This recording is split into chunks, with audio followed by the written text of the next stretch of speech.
নমস্কার, আমি অঞ্জন বন্দ্যোপাধ্যায়। আপনার রায় অনুষ্ঠানে আপনাদের সবাইকে স্বাগত জানাই। আপনার রায় স্থির করবার জন্য আপনারা আসলে বুঝবার চেষ্টা করেন, নানান ইস্যুকে দেখেন, নানান জনকে শোনেন, নানান দিক থেকে বিষয়গুলোকে দেখবার চেষ্টা করেন। আর সে কাজেই আমরা আমাদের এই আপনার রায় অনুষ্ঠানে আপনাদেরকে সামান্য সাহায্য করে থাকি, কাঠবেড়ালির রোল প্লে করে থাকি।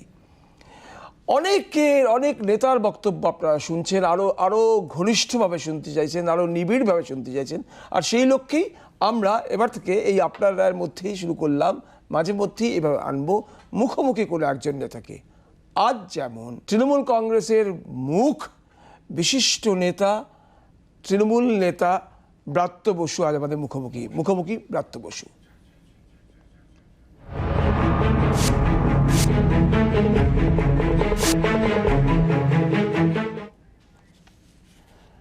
ব্রাত্য, আপনাকে স্বাগত জানাই। ধন্যবাদ অঞ্জন। প্রথমত অনেকদিন পরে আপনার সঙ্গে এটা এভাবে আমরা মুখোমুখি বসছি, সেটাই আমার ভালো লাগছে। আমাকে বলুন যে আপনারা জেনারেলি আপনাকে তো সবসময় আমি এই যাবত আপনার সঙ্গে আমার পরিচয় বোধ হয় প্রায় 40 বছর হলো, প্রায় কলেজ জীবন যদি ধরেন তাহলে। তাই আপনাকে বরাবর দেখেছি কনফিডেন্ট, বরাবর দেখেছি। আজ 2021-এর নির্বাচনের মুখে দাঁড়িয়ে একটু ফ্র্যাঙ্কলি বলবেন, মানে প্লিজ প্লিজ। আপনারা সবসময় পলিটিশিয়ানরা, আপনি যেভাবে থেকে পলিটিশিয়ান হয়েছেন তাতে একটা মোড়ক ফেলতে যান, তো সেই মোড়ক ফেলে বলবেন না। সত্যি কতটা কনফিডেন্ট নাকি মনে করছেন খুব কঠিন লড়াই, এখনও লম্বা খেলতে হবে আমাদেরকে, এইভাবে এখন আত্মসন্তুষ্টি কোনো জায়গা নেই এবং বিজেপি এবার খুব স্ট্রং লড়াই দিচ্ছে, এরকম অনেক দিন ফেস করেননি, কি মনে হচ্ছে? প্রত্যেকটা নির্বাচনই কঠিন লড়াই। 16তেও কঠিন লড়াই ছিল, এটাও কঠিন লড়াই। 16তেও কনফিডেন্ট ছিলাম, 21-এও কনফিডেন্ট। মানে এটাই কোনো ওই জায়গায় আপনি যে বললেন পরত রেখে কথা বলা, কোনো পরত না রেখে এই কথাটা বলছি। 2011, 2016, 2021 যদি কঠিন এই হিসেবে তরতমের বিচার করি, কোনটাকে আপনি সবচেয়ে কঠিন পর্যায়ে রাখবেন? হ্যাঁ, 21। কেননা আমার মনে হয়েছে যে 21-এ যে লড়াইটা হচ্ছে সেটা তো ঠিক তৃণমূল বনাম বিজেপি লড়াই হচ্ছে না, তৃণমূল বনাম বিক্ষুব্ধ তৃণমূল হচ্ছে। হ্যাঁ, বিজেপি সংগঠন নেই, তারা আমাদের যাদের যা ক্ষোভ আছে বা উচ্চাকাঙ্ক্ষা আছে, হ্যাঁ, তা সেটাকে ব্যবহার করছে। এটার মানে কি দাঁড়াচ্ছে? তবে সেটাই বুঝতে পারছি না। আপনাদের দল, দেখুন আপনি তো খুব ভালো করে জানেন সেই প্রবচনটা যে ডুবন্ত জাহাজ ছেড়ে অনেকেই বেরিয়ে আসে আগে থেকে আঁচ পেতে। এটা কি ডুবন্ত জাহাজ বলে মনে হচ্ছে? মানে আপনার দল থেকে ঝাঁকে এরকম লোক বেরিয়ে আসছেন, নেতারা, বড় নেতা বেরিয়ে আসছেন, আপনাদের মুখ। তার একটা বড় কারণ হচ্ছে লোকসভা নির্বাচন। আপনি যদি 14 লোকসভা নির্বাচন ধরেন তাহলে অনেকে কিন্তু 14 লোকসভা নির্বাচনও দেখেছিল এবং 15 বনগাঁ উপনির্বাচনের ফলাফল অবধি লক্ষ্য করেছিল। 15 বনগাঁ উপনির্বাচনের ফলাফল যেহেতু আমাদের মমতা বন্দ্যোপাধ্যায়ের পক্ষে একটা ল্যান্ডস্লাইড ভিক্টরি হয়, হ্যাঁ, ফলে অনেকে ওই 16-র আগে সেই সিদ্ধান্তটা নেননি। এখন কথা হচ্ছে যে আপনি যদি ওই 84 হিসেব ধরেন, মানে অজস্র উদাহরণ দেওয়া যায় যে লোকসভা এবং বিধানসভা ভোট তো এক নয়, একেবারেই এক নয়। মানছি, কিন্তু তাদের আপনাদের দল ছেড়ে যাচ্ছেন কেন লোকে?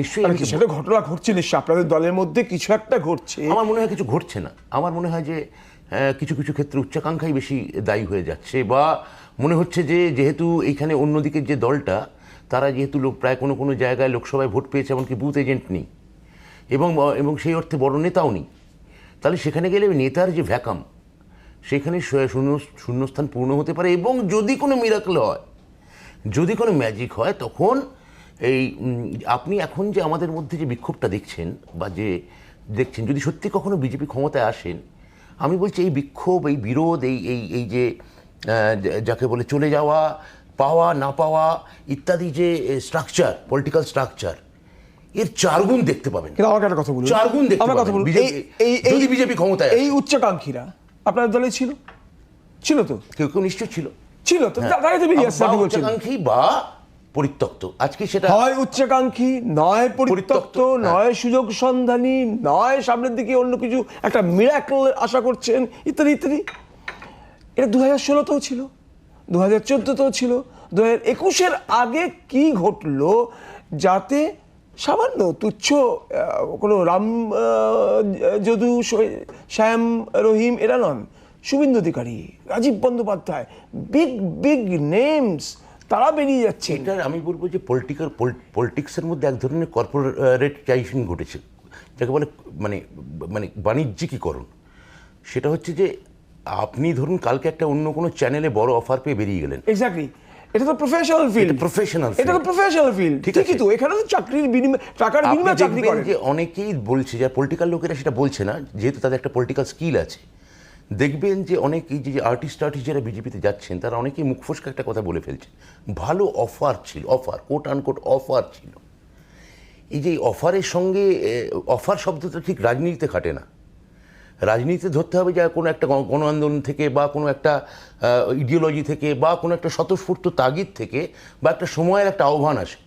যে সময়ের আহ্বান থেকে আমার মনে হয় যে কারু মনে হয় যে সে রাজনীতিতে জয়েন করবে। অ্যাবসলিউটলি, তাই না? অ্যাবসলিউটলি। যে রাজনীতিক লোক বা অরাজনীতিক লোক, ঠিক, দুজনের ক্ষেত্রেই সত্য। ঠিকই। ব্রাত্য বসু, অর্পিতা ঘোষরা আপনারা ছিলেন অন্য জগতের লোক, হ্যাঁ, অন্য জগতের লোক। কিন্তু একটা সময় আপনাদেরকে ওই রকম গণ আন্দোলনের মধ্যে নিয়ে আসে, এবং আপনারা গণ আন্দোলনে ঢোকেন, এবং সেখান থেকে আন্দোলনের মাত্রা বেরোয়, এগোয়, আপনারা এগোন, আপনারা কোথাও একটা স্রোত এসে মেশে, এবং আপনি রাজনৈতিক জগৎটা এসে পড়েন। হ্যাঁ, তো সেই কর্পোরেটাইজেশনটা তো যদি মানে যেটা আপনাদের ফিল্ডে সত্য, সেটা যদি রাজনীতিতে চলে আসে, সেটা পুঁজিবাদের কারণে হোক, ক্রনি ক্যাপিটালিজমের কারণে হোক, বা এই ভার্চুয়াল ওয়ার্ল্ডে যে এক ধরনের মানে মানে যে ধরনের প্রবণতা দেখতে পাই, হ্যাঁ, যে আপনি যদি যত নিচে যেতে পারবেন, যেন বা এই বাজারি ভোগবাদের সময় আপনি যত নিজেকে নিচ করতে পারবেন, ততই আপনি উপরে উঠতে পারবেন। কে নিচ করছেন? ওই ইন্ডিভিজুয়াল করছেন না দলগুলো? আমি বলছি যে একটা সময় এই ধরনের পরিস্থিতি নিয়ে গিয়ে ফেলছে, এবং যদি ওই কোট আনকোট অফার যদি থাকে। হ্যাঁ, আমার একটা গল্প মনে পড়ে যাচ্ছে। অফার মানে কি আপনি বলুন অঞ্জন আমায়। ফ্যাক্ট, এটা ফ্যাক্ট, আমি ঠিক বলছি তো। আমার মনে পড়ছে, আপনি জানেন 1952 সালে ইসরায়েল আইনস্টাইনকে বললেন, আপনি প্লিজ আমাদের প্রেসিডেন্ট হয়ে যান। আইনস্টাইন সেই সময় খুব বিনয়ের সঙ্গে এহেন একটা প্রস্তাবকে প্রত্যাখ্যান করে বলেছিলেন যে আমি তো ফিজিক্সের একজন সাধারণ মানুষ আছি, ফিজিক্স নিয়ে জানি, আমি ঠিক এত মানুষকে নিয়ে কিভাবে চলতে হয় এর জন্য যে প্রশিক্ষণ দরকার হয়, সেই প্রশিক্ষণটা আমার নেওয়া হয়ে ওঠেনি, অতএব প্লিজ আমি এটা প্রত্যাখ্যান করছি। আমি বলছি সবেরই তো প্রশিক্ষণ লাগে, আপনি প্লিজ আপনি কাল থেকে একটু আমার জায়গায় বসে যাবেন, পারবেন? সাংবাদিকতা করতে পারবেন না? আপনি আচমকা কালকে ফুটবল প্লেয়ার হয়ে যেতে পারবেন? কত্থক শিল্পী হতে পারবেন না? কি হতে পারা যাচ্ছে আজকাল? প্রাপ্ত রাজনীতিক। আজ ছিল ডাল খালি, কাল ফুলে যায় ভরে, বল দেখি তুই মালি, হয় সে কেমন করে। এবার বলুন, এখানে আপনাদের দলের রোলটা কি থাকে? আপনি এবং রাজ চক্রবর্তী একই জায়গায় ফেলবো আমি, নাকি অর্পিতা ঘোষ এবং সায়ন্তিকাকে একই জায়গায় ফেলবো? কোন গণ আন্দোলনের মধ্যে দিয়ে রাজ চক্রবর্তী বেরিয়ে এলেন? কোন গণ আন্দোলনের মধ্যে? গণ আন্দোলন করেই আসতে হবে। আচ্ছা, তাহলে প্রস্তুতি পর্ব লাগবে না? প্রস্তুতি পর্ব আপনি খুব ভালো করে জানেন যে রাজ চক্রবর্তী বা জুন মালি, আপনি যাদের কথা বলছেন, তারা দীর্ঘদিন ধরে। সায়ন্তিকার প্রশিক্ষণটা কোন সময় হটেছে? সায়ন্তিকা আপনি ওইভাবে যদি একদম ব্যক্তি ধরে আমাকে বলুন, আপনারা ধরে আনছেন, আমি আপনাকে পরের দিন টিকিট দিয়ে বলছেন যাও তুমি ওখানে দাঁড়িয়ে যাও, আর শম্পা দরিপা ওদিকে প্রায় কান্নাকাটি করে বলছেন আমি ছিলাম ভূমিকন্যা, আমাকে ফেলে দিয়ে এখন এই সায়ন্তিকাকে নিয়ে আসছে। এইখানে আমি আপনাকে একটা তাহলে আপনার যে উত্তর দিতে, যেটা আমি যদি দিতে শুনতে চান, একটু 2 মিনিট সময় দিতে হবে। সেটা হচ্ছে যে আমি দুটো উদাহরণ দেবো আপনাকে। এক, গতকাল একটি ফ্লপ ব্রিগেড আমরা দেখেছি। ফ্লপ ব্রিগেড কেন? লোক হয়নি। লোক হয়নি আপনি জানেন এমনকি তার আগের গত রোববারেও যে ব্রিগেডটি হয়েছে তার তুলনায় লোক কম হয়েছে, অনেক কম হয়েছে। আর যদি মমতা বন্দ্যোপাধ্যায় এই মুহূর্তে ব্রিগেডে, যাকে আমি সেই তর্কে যেতে চাই, আচ্ছা গতকাল একটি ব্রিগেড হয়েছে, ওই তর্কে ঢোকার দরকার নেই। সেই ব্রিগেডে এই কিছুদিন আগে যাদের নাম আপনি বলছেন, শুধু তৃণমূলে তো জয়েন করেনি, এইরকম প্রশিক্ষণহীন, আমি নাম করতে চাইছি না, আমি নাম করছি, আমি আপনাকে সাহায্য করে দিচ্ছি, জানি কারণ আপনারা একটা শিল্পী জীবন সত্তাও রয়েছে। আপনি একজন শিল্পী হয়ে একজন শিল্পীকে কত দূর ইয়ে করবেন? নাম করবো না, আমি তাদের অপমান করবো না। তারা সরকার, শ্রাবন্তী প্রমুখ, এরাও বিজেপি থেকে। ঠিকই, গতকাল একটা ব্রিগেড হয়েছে, সেই ব্রিগেডে যারা এই কিছুদিন আগে ঘটা করে পতাকা হাতে তুলে নিলেন, যারা যোগ দিলেন, শুনতে পাচ্ছি তাদের কেউ টিকিটও পাবেন, তাদের কাউকে প্রথমে দেখা গেল না, দেখা গেল একজন প্রাক্তন নকশাল হয়ে, সিপিএম হয়ে এবং তৃণমূল হয়ে, আমাদের সর্বজন শ্রদ্ধেয় মিঠুন চক্রবর্তীকে ছেড়ে দিন। আমাকে 2 মিনিট সময় দেবেন বলেছেন আপনি, 2 মিনিট সময় দেবেন।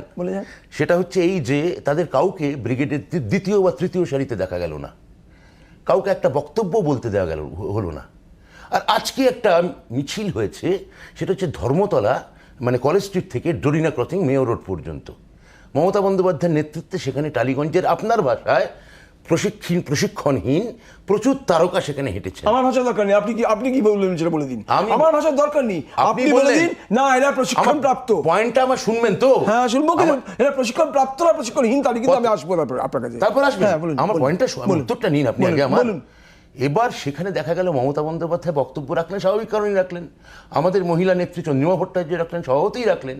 তার সঙ্গে কারা বক্তব্য রাখলেন? জুন মালিয়া রাখলেন, সায়নী ঘোষ রাখলেন, এমনকি যিনি টিকিট পাননি সুদেষ্ণা রায় পরিচালিকা, তিনিও রাখলেন। অর্থাৎ আমি বলতে চাইছি যে প্রশিক্ষণ আছে কি নেই এইটা বড় কথা নয়, বড় কথা হচ্ছে যে তাদের বিজেপি ব্যবহার।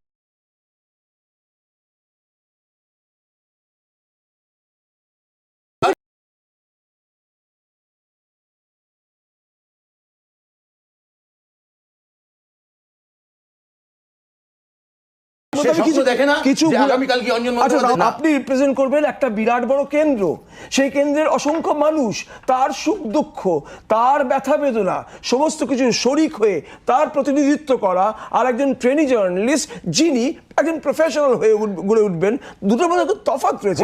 আপনি সেই তফাৎটা করবেন না। আজকে কি আমি আপনি কথা বলবো, নাকি আপনি আমায় ডমিনেট করবেন, আমি শুনবো, নাকি আমরা আলোচনা করব? আমি আশা করছি ব্রাত্য, আপনি দেখুন খুব কম আমরা খুব বুদ্ধিজীবী একজন নেতার সঙ্গে কথা বলার স্কোপ পাই। আপনি সেই বুদ্ধিজীবী নেতা, এবং আপনার মধ্যে একটা আত্মনিরীক্ষণ আছে।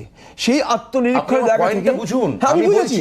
আমি যখন তার কাছে বলছি যে হে নাগরিক, আপনার সামনে আমি অমুককে এনে দিচ্ছি, ইনি আপনাদের প্রতিনিধিত্ব করবেন, তখন আমার তার জন্য একটা টিক মার্কের দরকার, একটা টিক বক্স থাকে। সেই টিক বক্সে প্রথমে আপনি আমার জন্য কতটা ভাবনা চিন্তা করেন, এই টিক বক্সে এগুলোর কোথাও আমি দেখছি কোথাও টিক পড়ছে না। এমন যদি হয়, এমন বক্তব্য আপনার এদের সম্পর্কে বক্তব্য কি? ধরা যাক বিবেক গুপ্তা একজন প্রথিতযশা সাংবাদিক, সম্পাদক, তাহলে সাংবাদিক এবং একজন চিত্রতারকা। ধরা যাক কুণাল ঘোষ, তিনি একজন প্রথিতযশা সাংবাদিক, ঠিক আছে, এবং তিনি রাজ্যসভার প্রাক্তন সাংসদ। তাহলে একমাত্র আপনার মত আগে আপনি বলুন। যদি একজন টেলিভিশন বা ফিল্ম থেকে একটা লোক যেতে পারে, সাংবাদিকতা থেকেও যেতে পারে, তাহলে সাংবাদিক মানে সব জানে? না, কিচ্ছু জানে না। ট্রেনিং আছে। সাংবাদিক মানে কিচ্ছু জানে না রাজনীতির জগতে, যদি না কোনো একটা প্রশিক্ষণের মধ্যে যায়। জনপ্রতিনিধিত্ব আপনি খুব ভালো করে জানেন ব্রাত্য, আপনি দীর্ঘ অনেকগুলো বছর ধরে জনপ্রতিনিধিত্ব করছেন, আপনি জানেন তো সেটা। তার কি কায় ক্লেশ, কি বেদনা ব্যথা সব জানেন, সবই জানেন। আপনি ভোর থেকে রাত্রি 2:30 অবধি কিভাবে কাটাতে হয় আপনাদের তাও জানেন। তার জন্য একটা প্রস্তুতি পর্ব লাগে। আমি দয়া করে, আমার খুব ইচ্ছে হলো ব্রাত্য যে আমি আগামীকাল থেকে একটা ভালো আপনার মতো নাট্যকার হয়ে যাব, আপনার মতো একজন অভিনেতা হয়ে যাব, আপনার মতো পরিচালক হয়ে যাব, এবং আপনার মতো বেশ নামি গুণী একজন নাট্য ব্যক্তিত্ব হব। হতে পারবো না? কেন রাজনীতি ক্ষেত্রে এই জিনিস হবে? হতে পারেন। আপনি যদি স্বপ্ন দেখেন কালকে আপনি একজন নাটককার হবেন বা অভিনেতা হবেন, তাহলে হয়ে যাবে না। আপনি যদি প্রকৃত একটা শিক্ষণ পান, প্রকৃত একটা গুরু পান, আপনি নিশ্চয়ই হবেন। স্বপ্ন দেখাটা কি দোষের নাকি? আচ্ছা, প্রকৃত গুরু পেলে আমি সঙ্গে সঙ্গে হয়ে যেতে পারবো? অন্তত চেষ্টা করতে পারেন। রাজনীতি থেকে আসা লোক বিধায়ক হিসেবে ব্যর্থ হয়েছেন, ছোটবেলা থেকে রাজনীতি করে গেছেন, আবার ছোটবেলা থেকে রাজনীতি করেননি, তিনি চিত্রতারকা ছিলেন, তিনি বিধায়ক হয়েছেন, তিনিও ব্যর্থ হয়েছেন, এই উদাহরণ হয়েছেন। অতএব আমরা আপাতত নির্বাচনটাকে নেগেটিভটা দেখছেন, আমি পজিটিভটা দেখছি। আমরা তাহলে নির্বাচনটাকে আপাতত এইরকম হয় সাফল্য পাবেন অথবা সাফল্য পাবেন না, এরকম একটা পরীক্ষাগারের মধ্যে রেখে দিব। সেটা তো পলিটিশিয়ানের ক্ষেত্রেও সত্য। আচ্ছা, সে তো পলিটিশিয়ানের ক্ষেত্রেও সত্য। অর্থাৎ আপনি নিশ্চিত নন যে আপনি যাদেরকে প্রতিনিধিত্ব করতে পাঠাচ্ছেন তারা ওই মানুষদের জন্য প্রতিনিধিত্ব করবার পক্ষে যথেষ্ট যোগ্য সক্ষম ব্যক্তি কিনা? আমি তো 100% নিশ্চিত। তাহলে সন্দেহ প্রকাশ করছেন, তাহলে আপনার সন্দেহের বলিহারি, আপনার সন্দেহকে আমি কুর্নিশ জানাই, কিন্তু আপনার সন্দেহ অচিরেই আমি বলছি যে হয়তো যে 10 জন কি 12 জন আমি জানি না, বা 7 জন কি 8 জন, তাদের মধ্যে থেকে আমি এখানে লিখে দিচ্ছি, আমি তাদের যে কজনকে আমি চিনি, আমি নাম করে বলবো না, আমাদের দল থেকে যারা টিকিট পেয়েছেন 80% সফল একজন জনপ্রতিনিধি হবেন। 20% নাই হতে পারেন, সেই 20% না হওয়া পলিটিশিয়ানদের দলেও পড়ে। আমার বক্তব্য সেটাই, অর্থাৎ আপনি শিওর হন না। আমি কারোর ক্ষেত্রে 100% নিশ্চিত হওয়া নয়। যেখানে মমতা আপনার মতে, আপনার মুকদ্দর কা সিকান্দার আছেন আপনার মতে, আপনার দলে, হ্যাঁ, তিন নাম মমতা বন্দ্যোপাধ্যায়, তাই তো? হ্যাঁ। আপনি বলছেন যে যায় যাক, যেখানে যাক, মুকদ্দার কা সিকান্দার আমাদের এখানে আছেন। কেন বললেন এ কথা?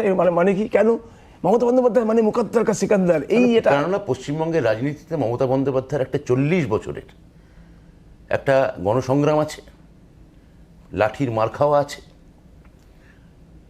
পুরনো প্রশাসন যন্ত্র থেকে বার করে দেওয়া আছে। আমি খালি একটা উদাহরণ দিচ্ছি, আমি খুবই দুঃখিত, মহিদুল মিদ্দা মারা গেছেন। পুলিশের মাঝে মাঝে এই ধরনের কাজ হয়ে যায়, যেমন কিনা পুলিশ অন্যায় করেছে না? যেমন কিনা পুলিশ অন্যায় করেছে? আমাকে কথাটা বলতে না, দিন, please, এটা আমাকে শেষ করে নিশ্চয়ই দিন। অন্যায় করেছে, যেমন কথাটা শেষ করতে দিন। যেমন নন্দীগ্রামে এর থেকে 10 গুণ বড় অন্যায় হয়েছিল, যেমন 21শে জুলাই এর থেকে 20 গুণ বড় অন্যায় হয়েছিল, বা 25 গুণ। নন্দীগ্রামে হয়তো 14 জন মারা গেছেন, ওখানে 13 জন, বা নন্দীগ্রামে হয়তো 50 গুণ। না প্রাপ্ত, আমার কথাটা বলতে দিন। আমি আপনাকে একজন না না না না আমাকে বলতে দিতে হবে, আমাকে বলতে দিতে হবে। আপনি মমতা ব্যানার্জি নিয়ে প্রশ্ন করেছেন, আমাকে উত্তর দিতে হবে। আপনাকে তার অভিনন্দন জানাই, আপনি তৃণমূল কংগ্রেসের সেই দাপুটে একজন নেতা এবং মন্ত্রী যিনি প্রথম স্বীকার করলেন যে হ্যাঁ পুলিশ অন্যায় করেছে, মহিদুল মিত্তার যে কোনো মৃত্যু অন্যায়, মৃত্যু ঘটনা, যে কোনো মৃত্যুই অন্যায়, অন্যায় না, যে কোনো মৃত্যু অন্যায় হবে কেন? দুঃখে হতে পারে, যে কোনো মৃত্যু দুঃখজনক, খারাপ, হ্যাঁ ঠিক আছে। কিন্তু আপনি আমাকে ওই যে মমতা বন্দ্যোপাধ্যায় 21শে জুলাইয়ে একজন পরিবারের লোককে ডেকে তৎকালীন মুখ্যমন্ত্রী কথা বলেছেন দেখাতে পারবেন পরিবারে কাউকে? বা নন্দীগ্রামে যে 14 জন মারা গেলেন, তৎকালীন মুখ্যমন্ত্রী একবার চেম্বারে ডেকে দুটো মানুষ রাষ্ট্রের থেকে একটা সহানুভূতি চায়, একটা সহমর্মিতা চায়।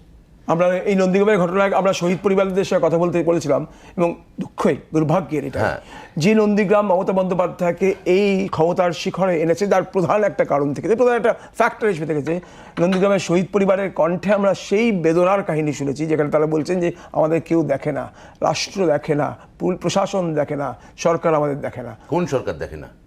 সরকার বলতে তারা যে সরকার বলছেন, আমি এটা যাই হোক, আপনি এটা আপনি বলছেন, আপনার হয়তো কপি দেখিয়েছেন, আপনি হয়তো ওইভাবে দেখাতে চান।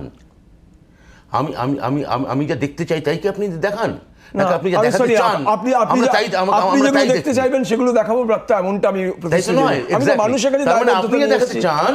কাছে সত্য না, যেটা উনি বলছেন। এক শহীদ পরিবারের এক নারী, তিনি বলছিলেন কি বেদনার মধ্যে, কি কষ্টের মধ্যে তিনি রয়েছেন। আমরা সেই কষ্টের কথা শুনছি। অন্য পরিবারের অন্য নারীর আরেকটি ইন্টারভিউ পাল্টাই নিয়ে আমি আপনাকে দেখাতে পারবো। হ্যাঁ, সরকার একদম সর্বতভাবে আমাদের নিশ্চয়ই আছেই। তা না হলে মমতা বন্দ্যোপাধ্যায় 10 বছর ধরে এমনি মমতা বন্দ্যোপাধ্যায় ওই কারণেই বলেছি মুকদ্দার কা সিকান্দার। তার একটা 40 বছরের রাজনৈতিক জীবন, অ্যাডমিনিস্ট্রেটিভ বিরোধী দলনেত্রী হিসেবে ধারাবাহিকতা, এবং তার বিশ্বাসযোগ্যতা, এবং অ্যাডমিনিস্ট্রেটর হিসেবে তার সহমর্মিতা, সহানুভূতি, যে কেয়ারের কথা আমি আজকে আপনাকে বললাম, যে আজকে যে এই কলেজ স্ট্রিট থেকে যে মিছিল ডরিনা ক্রসিং গেল, আর গতকাল একটা ব্রিগেড গেল, এই যে ঝাঁকে ঝাঁকে তারকাল একজনকে তিন নম্বর সারিতে বসাতে পারতেন। একটা মঞ্চ করে দিয়েছিল, কিন্তু দেখুন বিজেপি একটা পলিটিক্যাল পার্টি হিসেবে সেটাই উনি শুধু সাময়িক ব্যবহার করছে, অঞ্জন সাময়িক ব্যবহার করছে। সাময়িক ব্যবহার তো আপনারাও করছেন। না, আমরা সাময়িক ব্যবহার করছি না। তো আচমকা একদল লোককে নিয়ে এসে আপনি তারকা মুখ দিয়ে আমি তৃতীয়বার রাজনৈতিক পাচ্ছি, আমি আমার রক্ত স্নায়ু দিয়ে জানি যে আমার পার্টি আমায় ব্যবহার করেননি। আপনার ক্ষেত্রে আলাদা রাখত আপনি কেন রাখত আপনি এবং অর্পিতা আজ যোগ দিয়েছিলেন, কাল টিকিট পেয়েছিলেন, এরকম হয়েছে না? সেটা হয়নি। তাহলে আপনি কেন বলছেন যে এইটা এবং ওটা? আপনি এবং অর্পিতা এবং সায়ন্তিকা এবং এরকম আরো কয়েকজন এক নন, এটা তো অত্যন্ত জনপ্রতিনিধি হিসেবে সাফল্য পেয়েছেন শতাব্দী রায়। হ্যাঁ, আজকে যোগ দিয়েছেন, কালকে টিকিট পেয়েছেন। শতাব্দী রায় পেয়েছেন 2009 সালে, এবং তিনি সফল হয়েছেন। তিনি সফল হয়েছেন। শতাব্দী রায়, আবার আপনি নেগেটিভ, শতাব্দী রায়ের দিক থেকে আপনি শিক্ষা নিলেন, শতাব্দী রায়ের কাছে আপনি শিক্ষা নিয়ে এরকম নতুনদের জায়গা করে দিচ্ছেন, অর্থাৎ প্রশিক্ষণের কোনো দরকার নেই। এরকম পরীক্ষা, তাপস পাল যখন প্রথম এসেছিল তখন বিরোধী ছিলেন। তাপস পাল কোনটা নেবো, ভালোটা নেবো না খারাপটা নেবো? উনি প্রয়াত, সে তো আবার বলছি চয়েস। আপনি খারাপটা, মানুষটা মারা গেছে, মানুষটি মারা গেছে, আপনি কেন তার খারাপটা দেখবেন? না দেখবেন না, তিনি যদি খারাপ কিছু ঘটিয়ে থাকেন তার জন্য আমরা দুঃখ পাবো, অনুতপ্ত হবো, ঠিক আছে, কিন্তু তার জন্য তাকে আমরা সম্মান জানাবো, কারণ তিনি মারা গেছেন। তিনি পৃথিবী ধুলি, জঞ্জাল, মালিন্য, ক্লেদ সব ছেড়ে চলে গেছে। অভিনেতা হিসেবে তিনি যে অসাধারণ একটা সাফল্যের পরিচয় দিয়েছিলেন এবং এত মানুষের কাছে জনপ্রিয়, এনে কোনো সংশয় নেই।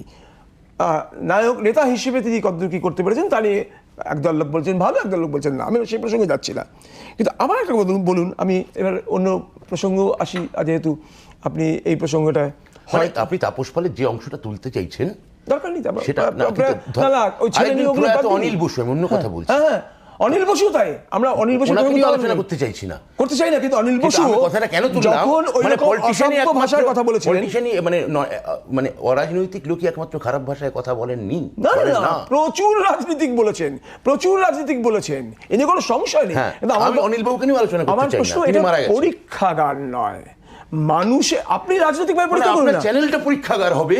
আপনি 4 রকম 3 রকম ক্যামেরাকে তুলে নিয়ে এসে আপনি জানেন না কে ভালো ক্যামেরা চালায়, 5 জন ট্রেনিং জার্নালিস্ট তুলে এনে একটা হাতে বুম ধরিয়ে দেবেন যে হয়তো 3টে বাংলা ভালো করে লিখতে জানেন না। আমি আপনাকে একাধিক দেখাবো প্রকৃত গুছিয়ে বাংলা বলতে পারি না।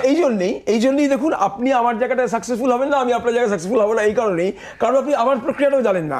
আমাকে একজন ট্রেনিংকে নিয়ে তাকে ট্রেন করতে হয়, আপনি সেই ট্রেন করার আগেই মানুষের জনপ্রতিনিধিত্ব করতে পাঠিয়ে দিচ্ছেন। জনপ্রতিনিধিত্ব, রাজনীতিক হওয়া বারণ করছি না, জনপ্রতিনিধিত্বের পথে পাঠাচ্ছেন। প্লিজ, অনেক মানুষ তার সঙ্গে জড়িত, তাদের ভালো মন্দ একটা সার্টিফিকেট দরকার হয়, অনেক কাজ থেকে শুরু করে। আমি আসবো এই নিয়ে আলোচনায়, ছোট্ট বিরতির পর আমরা খুব দ্রুত ফিরে আসবো। সঙ্গে থাকুন 24 ঘন্টা।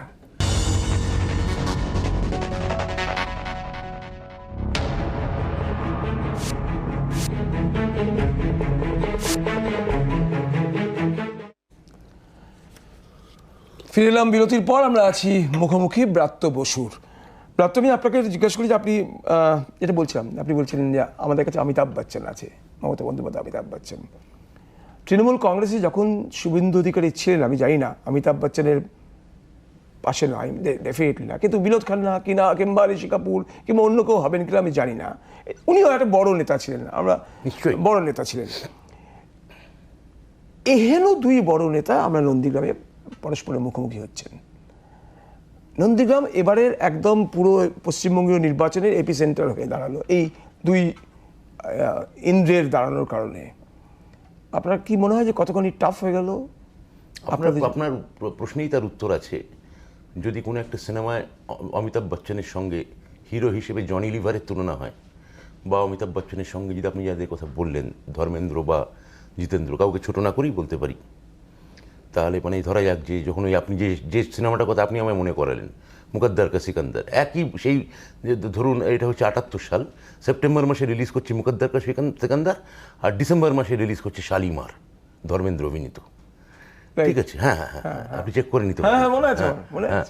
তো আমি বোধহয় তখন 4-এ পড়ি, আপনি 7-8 পড়েন। হ্যাঁ, তো ওই শালিমার আর মুকদ্দার কা সিকান্দার যদি ফলাফল পাশাপাশি রাখেন, বক্স অফিসের সাফল্য, সেটাই নন্দীগ্রামে রিফ্লেক্ট করবে, না, এতটা সহজ নয়। নন্দীগ্রামে মমতা বন্দ্যোপাধ্যায়ের সাফল্যের পেছনে শুভেন্দু অধিকারী পরিবার, অধিকারী দুর্গের একটা বৃহৎ বৃহৎ বৃহৎ ভূমিকা ছিল ব্রাত্য, সেটা আপনাকে স্বীকার করতে হবে। কিসের পেছনে? নন্দীগ্রামের আন্দোলনে সবার ভূমিকা ছিল, সর্বোপরি ভূমিকা ছিল মমতা বন্দ্যোপাধ্যায়ের নেতৃত্ব। তাহলে এটা এই প্রশ্নের কোনো মানে নেই অঞ্জন। শুভেন্দু অধিকারী যেটা বলছেন সেটা হচ্ছে ওখানে শুভেন্দু অধিকারী ছাড়া মমতা বন্দ্যোপাধ্যায় স্বাধীনতা যুদ্ধে একজন শহীদের যে মর্যাদা নিশ্চয়ই আছে, কিন্তু মহাত্মা গান্ধীর মর্যাদা বোধ আর একটু বেশি। বুঝলাম, কিন্তু তারই পাড়াতে গিয়ে কথা বলছেন। হ্যাঁ, বুঝলাম, কিন্তু তারই পাড়াতে গিয়ে কথা বলছেন। ধরা যাক মহাত্মা গান্ধী গোটা দেশের যদি ক্ষেত্রে বাপু হয়, জনক হন, পশ্চিমবঙ্গে এসে আপনি দেখবেন এটি নেতাজির প্রতি প্রীতি বেশি। এখানে একটু ইরি গান্ধীর গল্প ওঠে, এখানে গান্ধী ঈষৎ হেটেড হন, এখানে বরং নেতাজি অনেক বেশি পূজিত হন, অনেক বেশি। ফলে কোন পাড়ায় গিয়ে আমরা কথাটা বলছি সেটাও একটা মুখ্য ভূমিকা নিয়ে দেয়। আপনি পশ্চিমবঙ্গে এলে গান্ধীজির চাইতে নেতাজিকে আমি বড় দেখবো।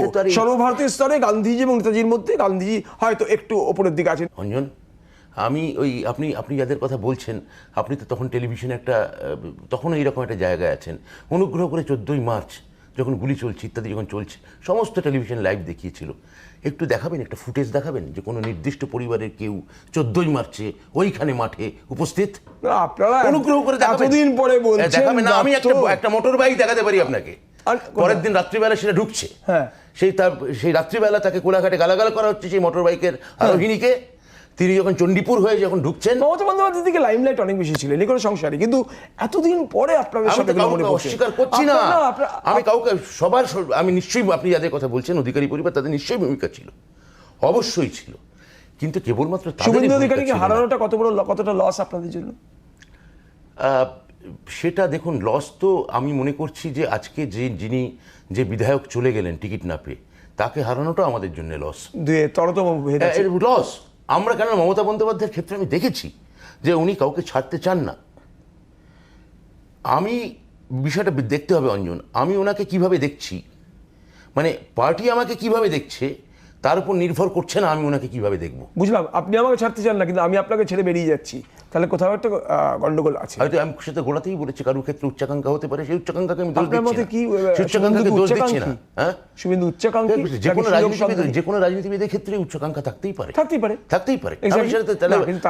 তার জন্য দলবদল এইভাবে এরকম ভাবে, গোড়াতে এই আলোচনায় আবার আপনি 8টা 5 ফিরে গেছেন, আবার আপনি 8টা 5 ফিরে গেছেন, এখন বাজে 8টা 35। হ্যাঁ ঠিক আছে, মানছি, কাজের সুযোগ পাচ্ছেন না, এটা বলছেন। আমি বলছি এটা এই যখন বলতে থাকেন তখন রাজনীতিকদের প্রতি, তো আপনি আমাদের কথাগুলো বোঝেন, রাজনীতিকদের প্রতি সাধারণ মানুষের যে একটা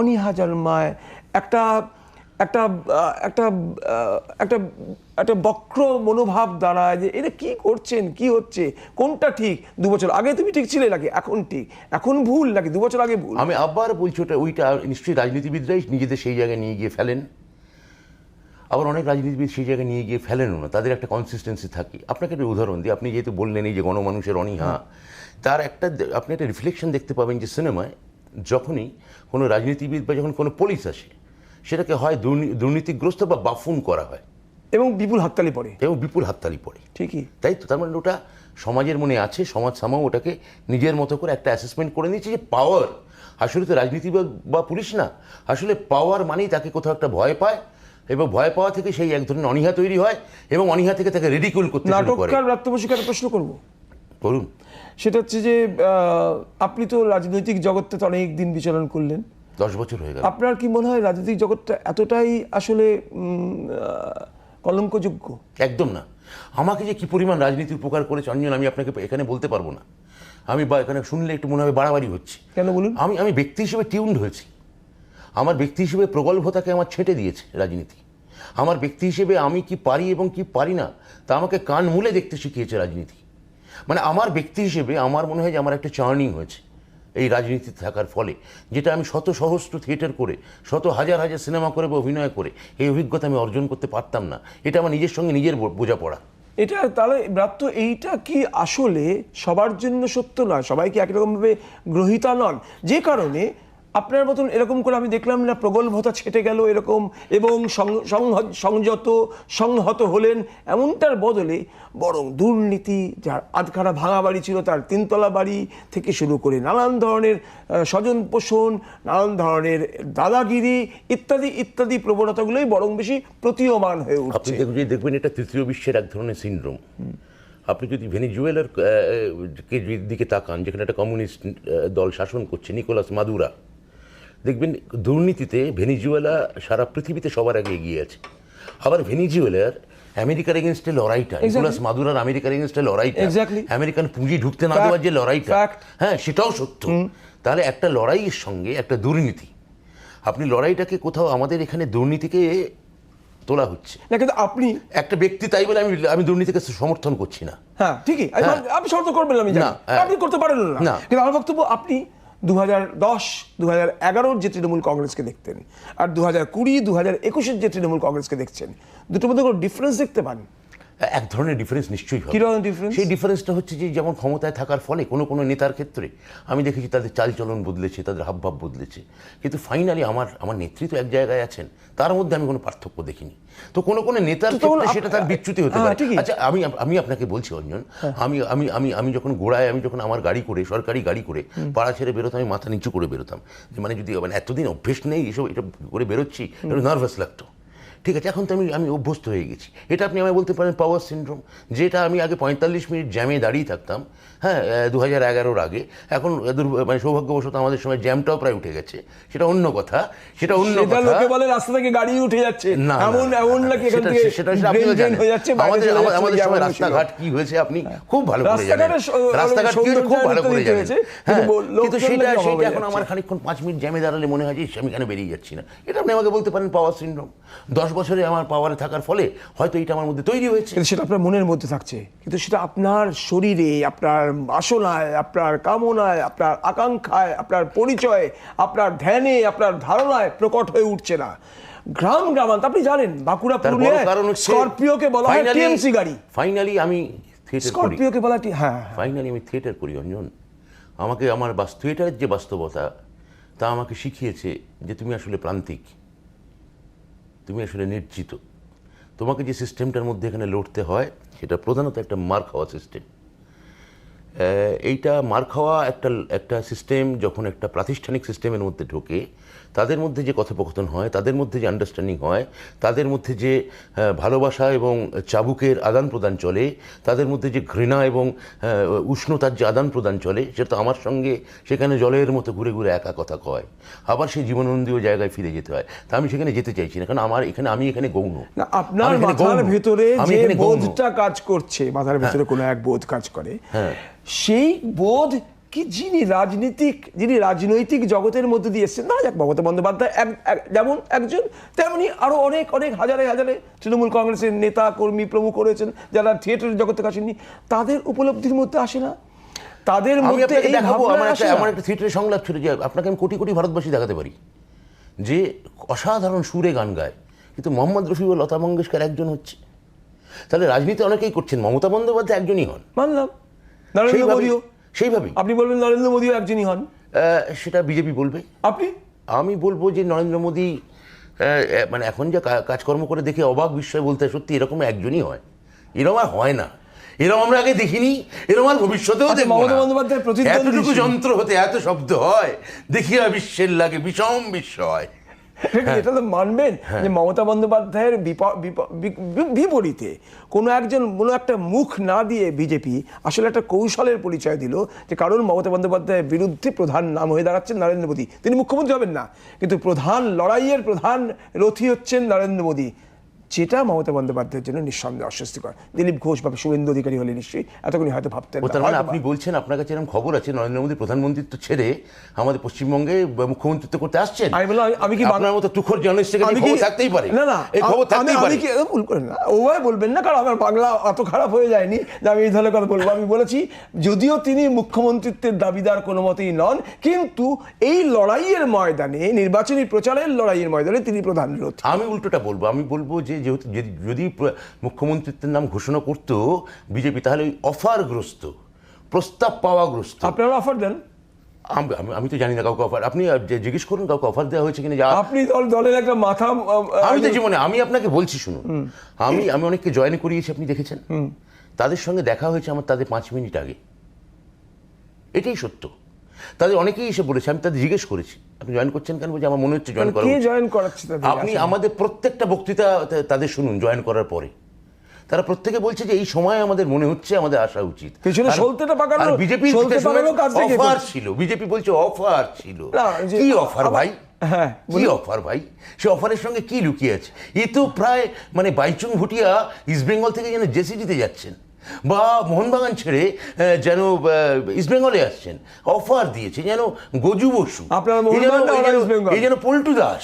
আমরা একটা পলিটিক্যাল দল, আমরা কাউকে অফার দিই না। তো আপনাদের দল থেকে যখন চলে যান মিঠুন চক্রবর্তীর মতন মহাতারকা, আমরা গুজরাট ফুটবল ক্লাব নই, আমি বুঝলাম, জিএফসি নই আমরা। মিঠুন চক্রবর্তী মহাতারকা, মহাগুরু, কলঙ্কিত নন।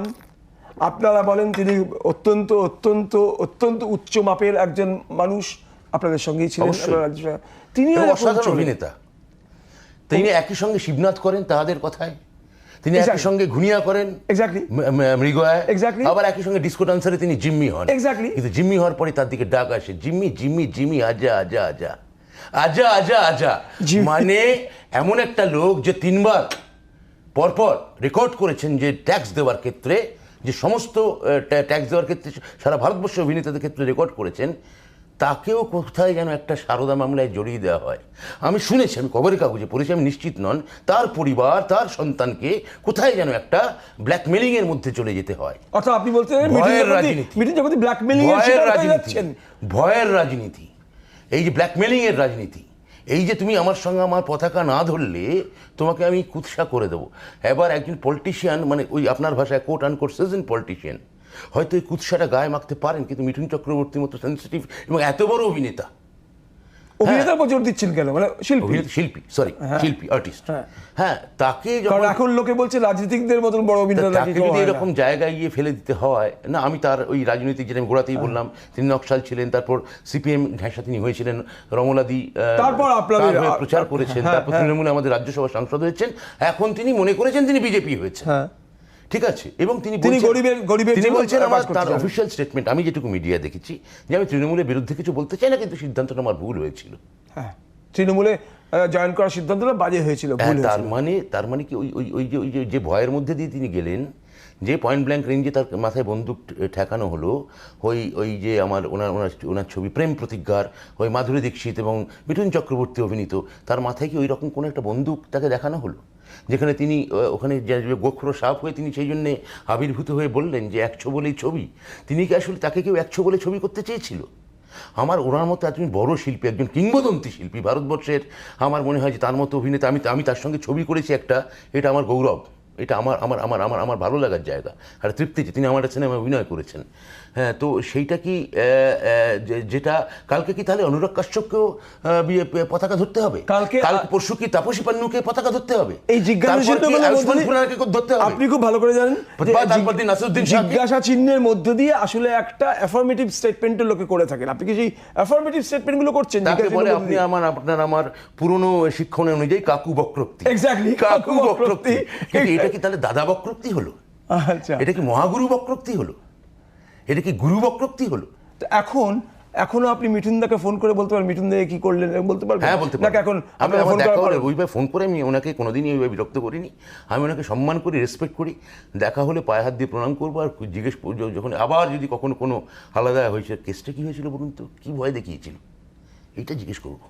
কেন আপনারা যখন আপনাদের থেকে লোক বেরিয়ে যান তখন বলে দেন তাদের উচ্চাকাঙ্ক্ষা আর তাদেরকে ভয় দেখানো হচ্ছে, অথবা তারা সুযোগ সন্ধানী ইত্যাদি ইত্যাদি। আর অন্য দল থেকে যখন আপনাদের দিকে আসেন তখন তারা কি?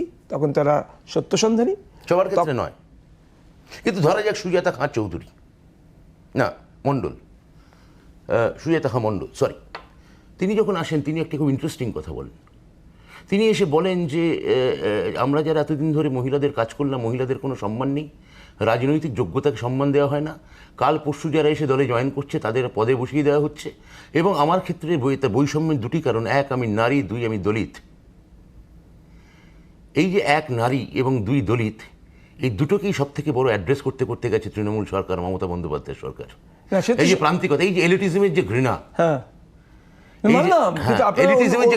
মানলাম, এগুলো তো আপনাদের বক্তব্যের সঙ্গে স্যুট করে, যেগুলো সেই অনুযায়ী আমার যেটা প্রশ্ন সেটা হচ্ছে, অন্য দল থেকে যখন আপনার দলে আসে তখন কি তারা বিশুদ্ধ অথবা বিশুদ্ধতার সন্ধানী? হয়তো বেশিরভাগ ক্ষেত্রেই সত্য।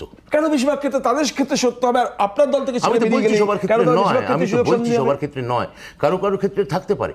দেখুন, আমি আবার বলছি, একটা তৃতীয় বিশ্বের একটা পলিটিক্যাল মার্কেট, রাজনৈতিক বাজার, না এটা মানুষ 2011 আগে কিন্তু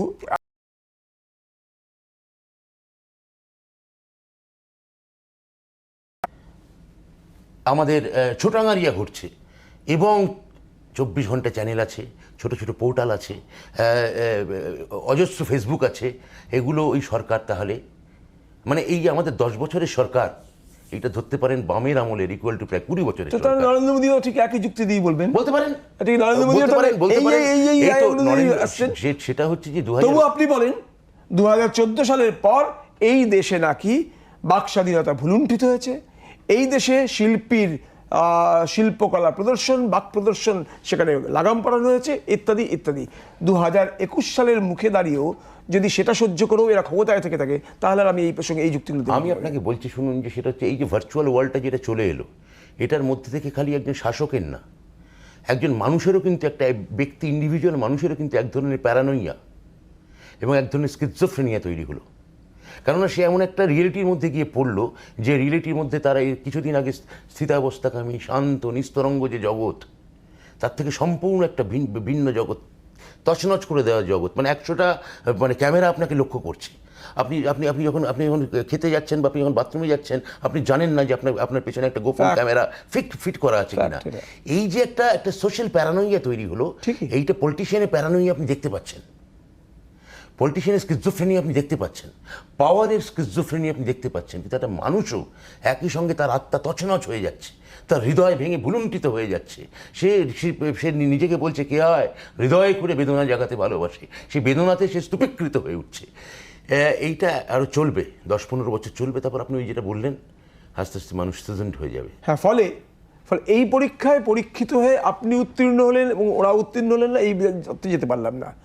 এই এত সোশ্যাল মিডিয়া, এত এই গণবিস্ফোরণ, গণমাধ্যমের বিস্ফোরণ ইত্যাদি ইত্যাদি পরেও আপনি বলছেন এই যদি আগে ঘটতো তাহলে না জানি কি হতো। পরীক্ষিত হলো না, পরীক্ষিত হলো না, কারণ ওই সময়কাল আলাদা, চলেছেন, এই সময়কাল নরেন্দ্র মোদিও চলেছেন।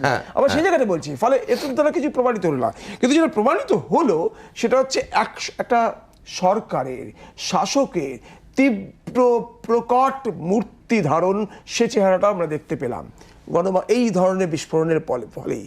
বাকস্বাধীনতা, আমি আবার বলছি, অম্বিকেশ মহাপাত্র এ নিয়ে বহু আলোচনা হয়ে গেছে। অম্বিকেশ মহাপাত্রের ঘটনায় মুহূর্তে একটা রাষ্ট্র কিভাবে তীব্র একটা রূপ নিয়ে নেয় সেটা দেখেছি আমরা। একই রকম ক্ষেত্রে দেখেছি আমরা কেন্দ্রে শাসন ক্ষমতা যারা রয়েছে বিজেপি, তাদের দিকেও। এই জায়গা থেকে আমরা কোথাও সরে শুদ্ধতর কোনো জায়গায় যেতে পারতাম না ব্রাত্য, মানে সেটা কি এবার আমরা সে পথে কোথাও আমাদের যেতেই হবে,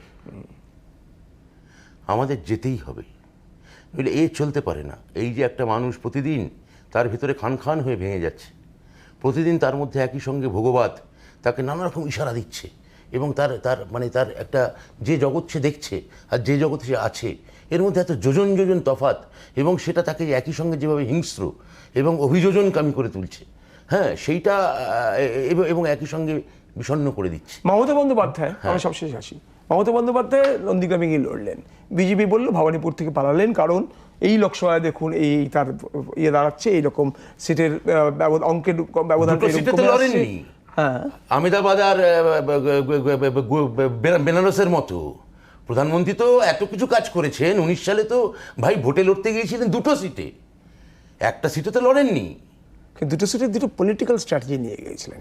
বারাণসী একটা স্ট্র্যাটেজিক কারণে বারাণসীকে তিনি, যেটা বারবার ওইটা স্ট্র্যাটেজি। তা মমতা বন্দ্যোপাধ্যায় যদি স্ট্র্যাটেজি নিতেন, ওরা কি বলতেন ওই যে দুই জায়গায় রিস্ক নিলেন, একটা জায়গায় লড়ছেন, রিস্ক নিলেন। উনি ভবানীপুর এতদিন ধরে ভবানীপুরে লড়েছেন, আপনি মনে করেন নন্দীগ্রামে শুভেন্দু অধিকারীর বিরুদ্ধে দাঁড়িয়ে হেলায় ছেড়ে দিলেন। দুই, উনি নন্দীগ্রামে দাঁড়িয়ে শুভেন্দু অধিকারীকে চ্যালেঞ্জ করলেন। কথাটা বলছিলেন, যেটা আমি ওই তত্ত্বটা তো মানি না, যে কোন আন্দোলনে এজমালি কারুর যেতে পারে না।